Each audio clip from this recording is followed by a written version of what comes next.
नमस्कार, जय हिंद। मैं यशदीप वित्थल बात कर रहा हूं और आप लोग देखना शुरू कर चुके हैं हमारा ऑफिशियल यूट्यूब चैनल यशदीप वित्थल।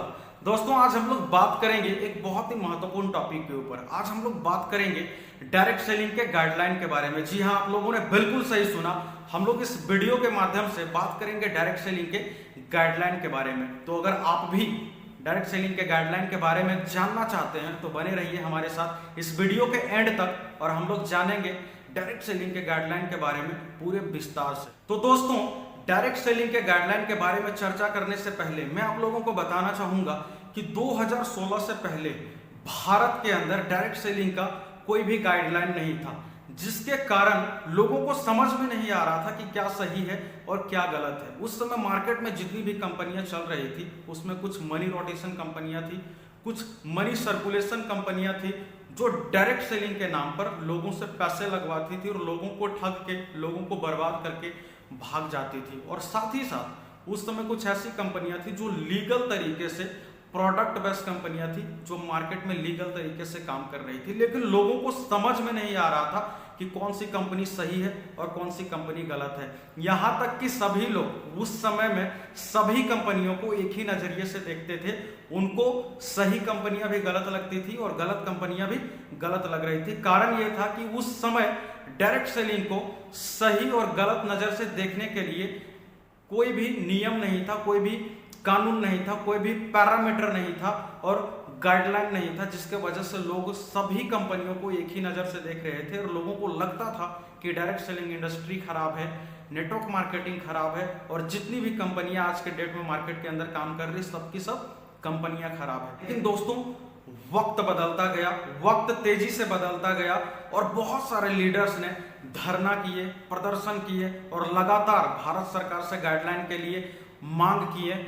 आखिरकार सितंबर 2016 में भारत सरकार ने भारत के अंदर डायरेक्ट सेलिंग के गाइडलाइन को जारी किया और वहां से शुरुआत हुई भारत में एक नए डायरेक्ट सेलिंग का समय। दोस्तों, 2016 में डायरेक्ट सेलिंग का गाइडलाइन आने के बाद मार्केट में जितनी भी इलीगल तरीके से जितनी भी कंपनियां काम कर रही थी, कुछ ही महीनों के अंदर उन सभी कंपनियों को बंद कर दिया गया। साथ ही साथ उस समय मार्केट के अंदर जितनी भी कंपनियां लीगल तरीके से काम कर रही थी उन सभी कंपनियों को गाइडलाइन आने के बाद काफी फायदा हुआ और आज वो सभी अच्छी कंपनियां मार्केट में बहुत ही अच्छे तरीके से काम कर रही है। और इन सब के बावजूद भी आज के भी वर्तमान समय में बहुत सारे ऐसे लोग हैं जिनके मन में अवधारणा बैठा हुआ है कि डायरेक्ट सेलिंग कंपनियां गलत है, नेटवर्क मार्केटिंग गलत है। ऐसा इसलिए है क्योंकि आज के समय में प्रत्येक वर्ष भारत के अंदर बहुत सारी कंपनियों की शुरुआत होती है। उनमें से कुछ अच्छी कंपनियां होती है, वहीं कुछ गलत कंपनियां होती है। और जो गलत कंपनियां होती है वो लोगों को बड़े बड़े सपने दिखाकर, बड़े बड़े लालच देकर लोगों से पैसे लगवाती है और महज कुछ ही दिनों के बाद वो कंपनियां भाग जाती है, लोगों को लूट कर भाग जाती है, लोगों को बर्बाद करके भाग जाती है और लोगों के मन में ये अवधारणा बैठ जाती है कि सभी डायरेक्ट सेलिंग कंपनियां गलत है, डायरेक्ट सेलिंग इंडस्ट्री गलत है। लेकिन दोस्तों, मैं आप लोगों को बताना चाहूंगा कि डायरेक्ट सेलिंग इंडस्ट्री गलत नहीं है, नेटवर्क मार्केटिंग इंडस्ट्री गलत नहीं है, बल्कि मैं आपको पूरे विश्वास के साथ कह सकता हूं कि इस इंडस्ट्री में इतना ज्यादा पोटेंशियल है कि आप यहां पर इस इंडस्ट्री में जुड़कर, आप इस इंडस्ट्री का हिस्सा बनकर खुद को ट्रांसफॉर्म कर सकते हैं। आप इस इंडस्ट्री का हिस्सा बनकर अपनी जीवन को बदल सकते हैं। जी हाँ, आपने बिल्कुल सही सुना, आप इस इंडस्ट्री से जुड़कर अपने जीवन को बदल सकते हैं। क्योंकि दोस्तों, मैं आप लोगों को ये किसी किताब में पढ़कर नहीं बता रहा हूँ, मैं आप लोगों को ये बात किसी वीडियो में देखकर नहीं बता रहा हूँ, बल्कि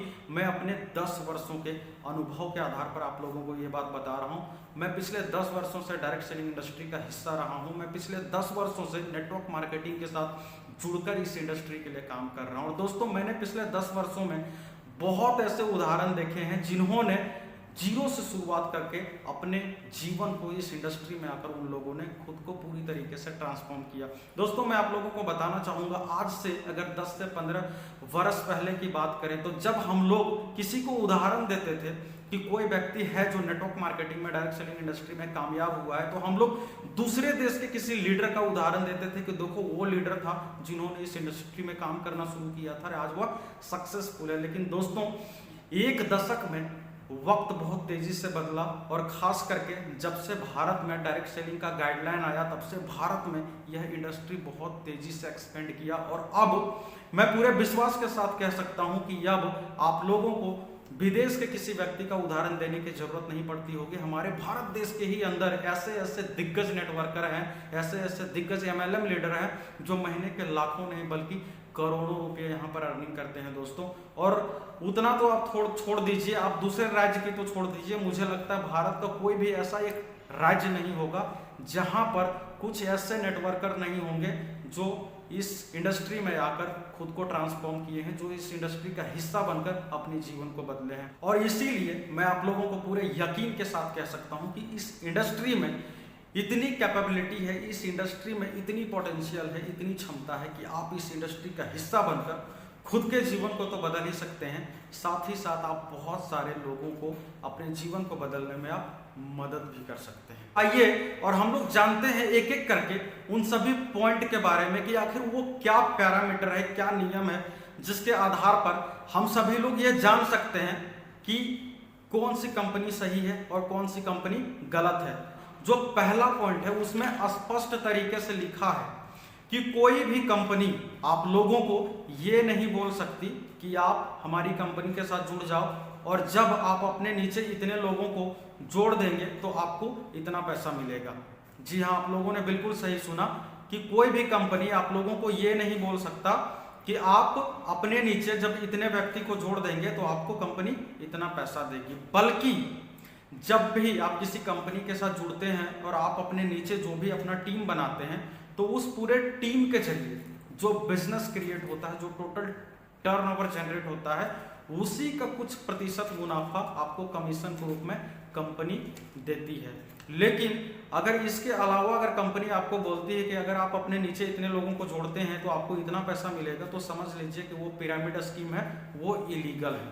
तो ये था पहला पॉइंट कि कोई भी कंपनी आपको दावा नहीं कर सकती है कि आप अपने नीचे इतने लोगों को ज्वाइन करवाएंगे तो आपको इतना पैसा मिलेगा, बल्कि आपका इनकम तभी आएगा जो आपके टीम के द्वारा जो कुछ भी बिक्री होगा, जो भी टर्नओवर जनरेट होगा, उसी का कुछ प्रतिशत मुनाफा के रूप में कंपनी आपको देगी। तो ये था पहला पॉइंट। दूसरा जो पॉइंट है वो यह है कि कोई भी कंपनी किसी भी डायरेक्ट सेलर को ये नहीं बोल सकती है कि आपको इस वीक इतना का टारगेट आपको कंप्लीट करना ही पड़ेगा, इस महीने आपको इतना बिजनेस करना ही पड़ेगा। अगर कोई भी कंपनी अगर किसी भी डायरेक्ट सेलर के साथ अगर जबरदस्ती बोलती है कि इतना आपको करना ही पड़ेगा तो वो इलीगल है, बल्कि यहाँ पर जो भी डायरेक्ट सेलर होगा वो अपने कार्य करने की क्षमता के आधार पर और उसका जो टीम साइज होगा उस टीम साइज के क्षमता के आधार पर वो जितना उसके टीम का कैपेबिलिटी होगा, जितना उसका टीम का क्षमता होगा, उसके अनुसार ही वो अपने कंपनी के लिए टर्नओवर क्रिएट करेगा, उतना ही वो बिजनेस कर पाएगा। कंपनी किसी भी डायरेक्ट सेलर पर दबाव नहीं बना सकती है कि आपको इतना का बिजनेस करना होगा तो करना होगा। अगर कंपनी वैसा करती है तो ये इलीगल है और आप इसका कंप्लेन भी कर सकते हैं। तीसरा जो पॉइंट है कि कंपनी किसी भी डायरेक्ट सेलर से किसी भी प्रकार का कोई भी फीस चार्ज नहीं कर सकती है, किसी भी प्रकार का कोई भी पैसा नहीं ले सकती है, चाहे वो रिन्यूअल चार्ज हो, चाहे वो एनुअल चार्ज हो, चाहे वो सर्विस चार्ज हो। अगर प्रोडक्ट या सर्विस के अलावा आपकी कंपनी अगर प्रोडक्ट बेचती है तो प्रोडक्ट का पैसा लेगी कंपनी, अगर आपकी कंपनी कोई सर्विस बेचती है तो आप सर्विस का पैसा देंगे कंपनी को। लेकिन अगर इन दोनों के अलावा, अगर प्रोडक्ट या सर्विस के अलावा अगर कंपनी आपको कोई भी दूसरा सर्विस चार्ज, कोई भी एनुअल चार्ज, कोई भी रिन्यूअल चार्ज अगर कंपनी मांगती है तो वो इलीगल है, किसी भी प्रकार का वो चार्ज नहीं ले सकती है। आप लोगों को बताना चाहूंगा कि अगर आपकी कंपनी, जो आपकी कंपनी का बिजनेस प्लान है, बिजनेस प्लान में कंपनी आप लोगों को जितना देने का दावा करती है, अगर पे आउट देते समय अगर किसी भी चीज के नाम पर अगर कंपनी कुछ भी परसेंटेज अगर आपका डिडक्ट कर रही है, अगर आपका काट रही है, तो वो भी इस दायरे में आता है। कंपनी वो भी नहीं कर सकती, वो भी इलीगल है, क्योंकि कंपनी ने जितना आपको पे आउट देने का वादा किया है, अगर पे आउट देते समय अगर किसी भी बहाना, कुछ भी बहाना करके कि इधर उधर कोई भी चार्ज करके अगर आप लोगों से अगर सिंगल 1-2% भी अगर काट रही है तो वो इलीगल है। आप इसका चाहे तो कंप्लेन कर सकते हैं, क्योंकि कंपनी किसी भी प्रकार से आपसे सिर्फ प्रोडक्ट और सर्विस का ही पैसा ले सकती है। अगर आपकी कंपनी प्रोडक्ट बेच रही है तो प्रोडक्ट का पैसा लेगी, अगर आपकी कंपनी सर्विस बेच रही तो सर्विस का पैसा लेगी। इसके अलावा किसी भी प्रकार से कंपनी आपसे पैसे नहीं मांग सकती है। चौथा जो पॉइंट है कि जैसे मान लीजिए आपने किसी कंपनी को ज्वाइन किया, आपने प्रोडक्ट परचेज किया, लेकिन किसी कारणवश अगर आपको लगता है कि आप उस प्रोडक्ट को नहीं बेच सकते हैं तो आप उस कंपनी को वो प्रोडक्ट वापस कर सकते हैं, लेकिन वो प्रोडक्ट यूज करने लायक होना चाहिए। ऐसा नहीं कि आपने उस प्रोडक्ट को खोल के जैसे तैसे करके खराब कर दिया। हाँ, अगर वो प्रोडक्ट यूज करने के लायक है तो आप उस प्रोडक्ट को कंपनी को रिफंड कर सकते हैं, कंपनी आपको बदले में पैसा दे देगी। ये भी प्रावधान है डायरेक्ट सेलिंग के गाइडलाइन के अनुसार। अब बात करते हैं पांचवें पॉइंट के बारे में। एक लीगल डायरेक्ट सेलिंग कंपनी के पास खुद की एक वेबसाइट होनी चाहिए और उस वेबसाइट में उस कंपनी का जो प्रोडक्ट है या तो जो सर्विस है उसका पूरा डिटेल्स होना चाहिए। कंपनी का जो कॉन्टैक्ट डिटेल्स है, जो संपर्क सूत्र है वो भी होना चाहिए। कंपनी का जो प्रबंधक है उसका डिटेल्स होना चाहिए कि कंपनी को कौन चला रहा है। साथ ही साथ कंपनी का जो बिजनेस प्लान है कि कंपनी किस तरीके से अपने डिस्ट्रीब्यूटर को पैसा देती है उसका पूरा डिटेल्स में वहाँ पर प्लान होना चाहिए। और इसके साथ ही साथ उसी वेबसाइट के माध्यम से कंपनी में जितने भी डिस्ट्रीब्यूटर जुड़े हुए हैं उनकी जो भी समस्याएं होती है उनका समाधान उसी के माध्यम से होनी चाहिए। दोस्तों, आप लोगों ने सुना होगा कि जो चीट फंड कंपनियां होती है, जो लोगों से पैसे लगवाती है और बाद में फिर मार्केट से गायब हो जाती है, भाग जाती है, उन लोगों के पास कोई भी वेबसाइट नहीं होता है। जब उनके लीडर से पूछा जाता है तो वो बोलता है कि वेबसाइट से क्या है सर, पैसा लगाइए और इतना पैसा आपको इतने कम समय में आपको रिफंड मिलेगा। वो लोग लालच देते हैं और इतनी बड़ी बड़ी लालच देते हैं कि जो जितनी भी लीगल सारी चीजें हैं उनको छिपा दिया जाता है। इतनी बड़ी लालच होती है कि लालच के सामने जो लीगल चीजें हैं उसको छोटी कर दी जाती है और इसी तरीके से झांसे में आकर बहुत सारे लोग आज के डेट में भी फंसते जा रहे हैं। तो दोस्तों, एक लीगल कंपनी के पास उसका वेबसाइट होना चाहिए। अगर किसी भी कंपनी के बारे में अगर आपको बताया जा रहा है, आपको अगर पैसे लगाने की बात कही जा रही है, लेकिन अगर उस कंपनी के पास अगर उसका वेबसाइट नहीं है, उसका प्रोडक्ट नहीं है, उसका प्लान उसमें नहीं है, कंपनी को कौन चला रहा है उसका डिटेल्स नहीं है, तो आपको सतर्क होने की ज़रूरत है। क्योंकि हो सकता है कि वो कंपनी एक इलीगल कंपनी होगी, वो मनी रोटेशन कंपनी होगी। क्योंकि जो सही कंपनी होती है, जो सही लोग होते हैं, वो अपनी सारी डिटेल्स अपनी वेबसाइट के माध्यम से अपने एक एक डिस्ट्रीब्यूटर को देते हैं। छठा पॉइंट में दिया गया है कि कोई भी कंपनी अपने डायरेक्ट सेलर को झूठे सपने दिखाकर अपने तरफ आकर्षित नहीं कर सकती है, ज्वाइनिंग नहीं करवा सकती है, वैसे सपने जिसकी पूरी होने की 100% उम्मीद ना हो। और साथ ही साथ इसमें एक चीज और दिया गया है कि कंपनी अपने डायरेक्ट सेलर को गलत तरीके से और भ्रमित करके कंपनी को दर्शाने का अधिकार नहीं दे सकती। जी हाँ, ये बहुत बड़ा पॉइंट है कि यहाँ पर साफ तौर से लिखा है कि कोई भी कंपनी अपने डायरेक्ट सेलर को अपनी कंपनी को गलत तरीके से और भ्रमित करके जानकारी देकर लोगों को भ्रमित करने का अधिकार नहीं देती है। जी हाँ, आप लोगों ने बिल्कुल सही सुना कि कोई भी कंपनी अपने किसी भी डायरेक्ट सेलर को ये अधिकार नहीं देती है कि आप कंपनी के बारे में बढ़ा चढ़ाकर लोगों को बोले, गलत तरीके से जानकारी उनको दें और भ्रमित करके आप लोगों को आप कंपनी में ज्वाइन करवाएं। कोई भी कंपनी ऐसा किसी को भी अधिकार नहीं देती है। लेकिन दोस्तों, मैं आप लोगों को बताना चाहूँगा, आज के वर्तमान समय में इंडियन डायरेक्ट सेलिंग में एक बहुत बड़ा ट्रेंड चल रहा है। ट्रेंड ये चल रहा है कि आप लोग सोशल मीडिया के माध्यम से आप लोग दिन रात देखते होंगे कि बहुत ऐसे डायरेक्ट सेलर हैं जो अपनी कंपनी के प्रोडक्ट के बारे में जो बढ़ा चढ़ाकर बोलते हैं। वो लोग बोलते हैं कि हमारे पास एक ऐसा प्रोडक्ट है जो 400 बीमारियों को ठीक करता है, हमारे पास एक ऐसा प्रोडक्ट है जो 500 बीमारियों को ठीक कर सकता है, हमारे पास एक ऐसा प्रोडक्ट है जो 600 बीमारियों को ठीक करता है। तो दोस्तों, ऐसा कोई भी कंपनी अपने डायरेक्ट सेलर को कभी भी ऐसा अधिकार नहीं दे सकती, क्योंकि कंपनी जानती है कि मैं कोई दवा नहीं बेच रहा और ना ही मैं किसी भी प्रकार के कोई भी बीमारी को ठीक करता हूं। तो दोस्तों, जब आपकी कंपनी ये अधिकार आपको नहीं दे सकती कि हम बीमारी को ठीक करते हैं, 400 बीमारी को ठीक करते हैं, 500 बीमारी को ठीक करते हैं, 600 बीमारी को ठीक करते हैं, तो फिर आप क्यों बोलते हैं ऐसा? मैं आप लोगों को बताना चाहूँगा, जितने भी ऐसे डिस्ट्रीब्यूटर जो मेरे इस वीडियो को भी देख पा रहे हैं, मैं उन लोगों को बताना चाहूँगा कि अगर आप ऐसा करते हैं तो ये इलीगल है। ऐसा बिल्कुल भी ना करें, क्योंकि ऐसा करते हुए अगर आप पकड़े जाते हैं, आप पर अगर FIR होती, कानूनी कार्रवाई होती, तो आपकी कंपनी भी आपके पक्ष में खड़ा होने से इनकार कर देगी, जिस कंपनी के लिए आप इस हद तक जाकर आप गलत तरीके से, झूठे तरीके से और भ्रमित तरीके से आप लोगों को आप गलत जानकारी दे रहे हैं, लोगों को आप गुमराह कर रहे हैं। अगर आप ऐसा करते हैं तो आज से ही इस चीज़ को करना बंद कर दें, क्योंकि ये बिल्कुल ही गलत है, ये बिल्कुल ही इलीगल है, जो ना आपको आपकी कंपनी आपको अलाउ करेगी, ना ही डायरेक्ट सेलिंग गाइडलाइन आपको अलाउ करता है। क्योंकि सभी को पता है कि डायरेक्ट सेलिंग में ना तो दवाइयों की बिक्री होती है और ना ही यहाँ पर बीमारियों को ठीक किया जाता है। हाँ दोस्तों, ये बात 100% सही है कि डायरेक्ट सेलिंग कंपनियों के पास ऐसे ऐसे हेल्थ सप्लीमेंट होते हैं जो लोगों की जरूरतों को पूरा करते हैं। तो दोस्तों, ये था हमारा छठा पॉइंट। अब हम लोग बात करते हैं हमारे अगले पॉइंट के बारे में। सातवां पॉइंट ये है कि आप एक डायरेक्ट सेलर हैं और डायरेक्ट सेलर होने के नाते आपकी एक जिम्मेदारी है कि आप जब भी किसी से भी मिलें, आप जब भी किसी भी उपभोक्ता के परिसर में जाएं, तो डायरेक्ट सेलर होने के नाते ये आपकी जिम्मेदारी है कि बिना अनुमति के आप वहाँ पर नहीं जाएं।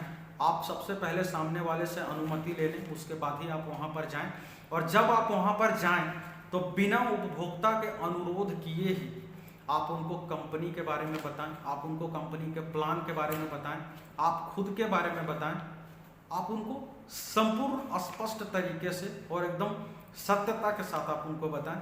ये गाइडलाइन में दिया गया है और ये भी एक डायरेक्ट सेलिंग का कर्तव्य है कि अगर आप एक डायरेक्ट सेलर हैं तो आप किसी भी उपभोक्ता के परिसर में बिना अनुमति के नहीं जाएंगे। और जब आप वहाँ पर अनुमति लेकर जाएंगे तो आप कंपनी, प्रोडक्ट और खुद के बारे में एकदम सत्यता के साथ और स्पष्ट रूप से आप उपभोक्ता को बताएंगे। किसी भी तरीके से आप उनको भ्रमित नहीं करेंगे, गलत जानकारी नहीं देंगे। तो ये था हमारा सातवां पॉइंट।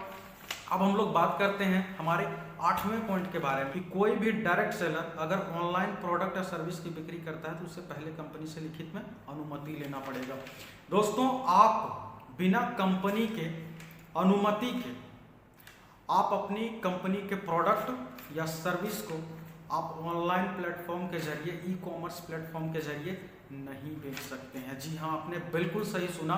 जब तक आपकी कंपनी आपको लिखित में अनुमति नहीं देगी कि आप हमारे प्रोडक्ट को, आप हमारी कंपनी के प्रोडक्ट और सर्विस को आप ऑनलाइन माध्यम से बेच सकते हैं, ई-कॉमर्स माध्यम से बेच सकते हैं, जब तक आपकी कंपनी आपको ये लिखित में अनुमति नहीं देती है, आप नहीं कर सकते हैं। अगर आप करते हैं तो आप गलत हैं, आप इलीगल हैं, कंपनी आप पर कानूनी कार्रवाई कर सकती है। तो दोस्तों, अब सोचने वाली बात है कि आखिर कंपनी ये अनुमति तो किसी को दे नहीं सकती, क्योंकि ये डायरेक्ट सेलिंग के गाइडलाइन के अनुसार ये इलीगल है। आप प्रोडक्ट को ऑनलाइन, आप ई-कॉमर्स के माध्यम से नहीं बेच सकते हैं। और कंपनी ये चीज़ किसी को लिखित में और कंपनी किसी भी डिस्ट्रीब्यूटर को लिखित में अनुमति तो देगी भी नहीं कि आप मेरे प्रोडक्ट को आप अमेजोन पे बेचिए, फ्लिपकार्ट पे बेचिए, ई-कॉमर्स प्लेटफॉर्म पे बेचिए, ऑनलाइन प्लेटफॉर्म पे बेचिए। तो फिर कंपनी का प्रोडक्ट बिक कैसे रहा है, ये बहुत बड़ा सवाल है। दोस्तों, मैं आप लोगों को यही बताना चाहूँगा कि मेरे हिसाब से यहाँ पर दो चीज़ें हैं। नंबर पहला, सबसे पहला चीज़ कि अगर कोई भी डिस्ट्रीब्यूटर, कोई भी डायरेक्ट सेलर अगर अपनी कंपनी के प्रोडक्ट को अगर ऑनलाइन तरीके से बेच रहा है, तो सबसे पहला चीज़ यही है कि वो बेच रहा है मतलब कंपनी ने उसको लिखित में अनुमति दिया है बेचने का। क्योंकि गाइडलाइन में साफ साफ लिखा है, बिना कंपनी के लिखित अनुमति के कोई भी डायरेक्ट सेलर अपनी कंपनी का प्रोडक्ट और सर्विस ऑनलाइन नहीं बेच सकता है। अगर बेच रहा है तो पहला चीज, कंपनी ने उसको लिखित में अनुमति दिया है कि आप बेच सकते हैं। और दूसरा चीज, अगर कंपनी ने किसी भी डिस्ट्रीब्यूटर को यह अनुमति नहीं दिया है तो मेरा मतलब है कि शायद कंपनी ही बेच रही है। क्योंकि या तो कंपनी बेच रही है या तो डिस्ट्रीब्यूटर बेच रहा है। प्रोडक्ट तो ऊपर से कहीं से तो टपक के आने नहीं है। तो ये मेरा सोच था। आप लोगों का क्या सोच है, ये आप लोग अपने अपने तरीके से आप सोच सकते हैं। लेकिन दोस्तों, अगर किसी भी कंपनी का प्रोडक्ट अगर ऑनलाइन प्लेटफॉर्म से बिक रहा है तो ये डायरेक्ट सेलर के लिए बहुत ही बड़ी दुर्भाग्य की बात है। इससे बड़े दुर्भाग्य की बात कुछ भी नहीं हो सकता है। क्योंकि दोस्तों, मैं आप लोगों को बताना चाहूँगा, जो डायरेक्ट सेलर किसी भी कंपनी में जो शुरुआती दौर में है, जो एक एक दो दो प्रोडक्ट को रेगुलर बेसिस पे मार्केट में चारों तरफ घूम घूम के प्लान दिखा के प्रोडक्ट समझा के जो एक एक दो बोतल जो एक एक दो प्रोडक्ट जो बेचकर अपने बिजनेस को जो बिल्डअप कर रहे हैं दोस्तों, सोचिए कि वो व्यक्ति किसी को गया प्रोडक्ट बताने के लिए, उन्होंने पूरे मेहनत लगा के सामने वाले व्यक्ति को प्रोडक्ट के बारे में एक एक जानकारी देती, और जब लेने की बारी आई तो उस उपभोक्ता ने, उस कस्टमर ने ऑनलाइन अमेजोन फ्लिपकार्ट पे जाके सर्च मारा, देखा कि जो प्रोडक्ट ये व्यक्ति उनको 1000 में देने वाला था वहाँ पर 800 में 900 में अवेलेबल है, और वो व्यक्ति साफ तौर पर उनको सामने से मना कर देता है कि यही प्रोडक्ट अगर मुझे वहाँ पर 800 में 900 में मिल रहा है फिर मैं आपसे 1000 में क्यों लूँ। सोचिए वैसे डिस्ट्रीब्यूटर के साथ वैसी स्थिति में क्या समय बीतता होगा दोस्तों। तो अगर किसी भी डायरेक्ट सेलिंग कंपनी का अगर प्रोडक्ट ऑनलाइन माध्यम से अगर बेचा जा रहा है दोस्तों, तो वो उस कंपनी के लिए और उस डिस्ट्रीब्यूटर के लिए जो शुरुआती दौर में है, जो अपने बिजनेस को एक एक दो प्रोडक्ट बेच के बिजनेस को बिल्ड कर रहा है, उसके लिए जितना ये दुर्भाग्य की बात है, इससे बड़ी और दुर्भाग्य की बात कुछ भी नहीं हो सकती है। अगर आपके साथ भी ऐसा हो रहा है, अगर आपकी भी कंपनी में ऐसा हो रहा है, तो आप इसके लिए आप कंपनी से भी शिकायत कर सकते हैं और आप जान सकते हैं कि आखिर क्या कारण है, ऐसा क्यों हो रहा है। क्योंकि कंपनी किसी भी डिस्ट्रीब्यूटर को ये लिखित में अनुमति नहीं दे सकती है कि आप प्रोडक्ट को बेच सकते हैं, और जब तक कंपनी किसी को लिखित में ये अनुमति नहीं दे देती है, किसी भी डायरेक्ट सेलर का ये अधिकार नहीं होता है कि वो बेच दे। लेकिन इसके बावजूद भी अगर हो रहा है तो फिर कहीं ना कहीं सोचने वाली बात है। तो ये सभी पॉइंट थे जो हमने डायरेक्ट सेलिंग गाइडलाइन के आधार पर आज आप लोगों के साथ इस वीडियो के माध्यम से साझा किया, चर्चा किया, और मुझे उम्मीद है कि आप लोगों को अच्छा लगा होगा। और इन सभी पॉइंट के आधार पर आप लोग सही और गलत कंपनियों में अंतर कर सकते हैं। इसी के आधार पर आप लोग अनुमान लगा सकते हैं, पता लगा सकते हैं कि कौन सी कंपनी सही है और कौन सी कंपनी गलत है। तो आशा करता हूँ आज का ये वीडियो आप सभी को अच्छा लगा होगा। मिलते हैं अगले दिन एक और पावरफुल वीडियो के साथ। तब तक के लिए आप सभी लोग अपना अपना ख्याल रखिए, और मेरे इस वीडियो को देखने के लिए एक बार फिर से आप सभी का बहुत बहुत धन्यवाद।